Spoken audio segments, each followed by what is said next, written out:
तोडफोड करण्यात आली। अधिक माहिती घेऊया आपले प्रतिनिधी स्वप्नील जाधव यांच्याकडून। स्वप्नील, आता तोडफोडी प्रकरणी 17 ते 18 शिवसैनिकांवर गुन्हे दाखल करण्यात आलेले आहेत। काय अधिक माहिती या सगळ्या संदर्भात? लागवी स्टुडिओ तोडफोड प्रकरणी 17 ते 18 शिवसैनिकांवरती गुन्हा दाखल करण्यात आलेला आहे। यामध्ये कुणाल तळमळकर आणि राहुल कनाल यांचं देखील नाव आहे। एकूणच या सर्व आरोपींना जे आहेत आता बँड्रा कोर्टामध्ये दाखल करण्यात येणार, त्याच्या बँड्रा कोर्टात हजर करण्यात येणार आहे। दरम्यान पोलीस अधिक चौकशीसाठी यांची कस्टडी मागण्याची शक्यता आहे। मात्र तत्पूर्वी आरोग्य तपासणीसाठी सर्व आरोपींना जे आहे ते भाभा रुग्णालयामध्ये सुद्धा नेण्यात आले। त्यामुळे एकूणच कोर्टासमोर सर्व आरोपींना हजर केल्यानंतर पोलीस नक्की काय बाजू मांडतात आणि काय माहिती ही कोर्टासमोर मांडतात हे सुद्धा पाहणं तितकंच महत्त्वाचं असेल। निश्चित या सगळ्या प्रकरणी 17 ते 18 जणांवर गुन्हे दाखल करण्यात आलेले आहेत। वांद्रे परिसरात हे सगळे गुन्हे दाखल करण्यात आल्याचं कळतंय। आतापर्यंत काय काय कारवाई या सगळ्या मुद्द्यावर करण्यात आलेली आहे? काही सीसीटीव्ही फुटेज घेण्यात आलेलं आहे का? या सगळ्या संदर्भात काही अपडेट? नक्कीच या ठिकाणी जो स्टुडिओ आहे त्या स्टुडिओमध्ये तोडफोड करण्यात आली तेव्हाचे सर्व सीसीटीव्ही फुटेज हे पोलिसांनी ताब्यात घेतलेलं आहे। तसंच एकूण सर्व प्रकारची चौकशी सुरू आहे। कुणाल कामरा नक्की पॉंडिचेरीमध्ये असल्याचं समजतंय, मात्र तो आता सध्या कुठे आहे त्याच्या संदर्भातील सुद्धा माहिती घेण्यात येते। तसेच एकूण या सर्व आरोपींनी तोडफोड केली आहे। खरं तर ही जी ऑडिओ क्लिप आणि व्हिडिओ क्लिप आहे ती खरं तर प्लॅन करून ही समोर आणण्यात आली का, अशा प्रकारे सुद्धा आता चौकशी सुरू झालेली आहे। लागली अगदी या सगळ्या प्रकरणी इथे दृश्य आपण पाहतोय, रात्रीच्या दरम्यान घोषणा देण्यात आलेल्या होत्या। या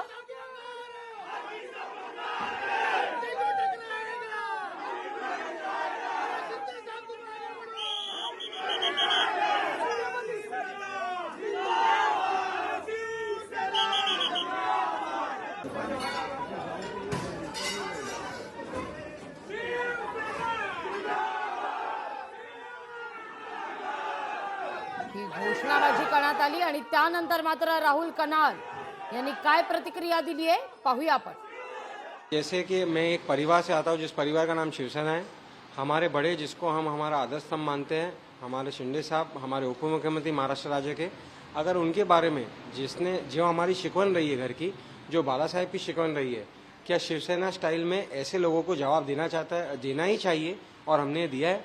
ऐसी मानसिकता रखने वाले लोगों को आगे भी ऐसा ही शिक्षा मिलेगी। कुणाल कामरा को यही मैसेज देना चाहेंगे कि आज जो आपने ये काम किया है आपको तो इसका सबक ज़रूर मिलेगा, लेकिन आपसे जिन लोगों ने ये काम करवाया है ये कॉन्स्पिरेसी है और ये एक पेड कॉन्स्पिरेसी है। इसका भी खुलासा ज़रूर मुंबई पुलिस और कानून सक्षम है करने के लिए।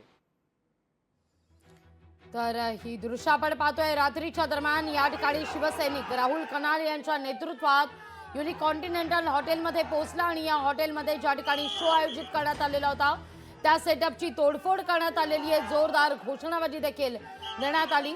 या सगळ्या मुद्द्यावर मुख्यमंत्री नेमकं काय म्हणालेले आहेत पाहूया आपण। तुम्ही जरूर कॉमेडी करा, तुम्ही व्यंग करा, पण जर अपमानित करण्याचं काम जर कोणी करेल तर हे सहन केलं जाणार नाही। हे अतिशय चुकीचं आहे।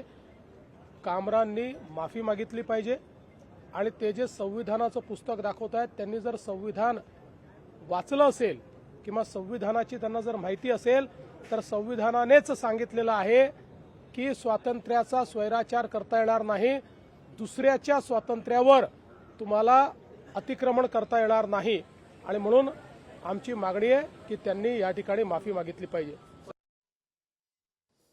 आमची मागणी आहे की त्यांनी माफी मागावी असं राज्याचे मुख्यमंत्री आणि गृहमंत्री देवेंद्र फडणवीस म्हणतात। त्यांनी संविधान वाचलं असतं तर स्वैराचार केला नसता अशी देखील प्रतिक्रिया फडणवीसांनी दिली आहे।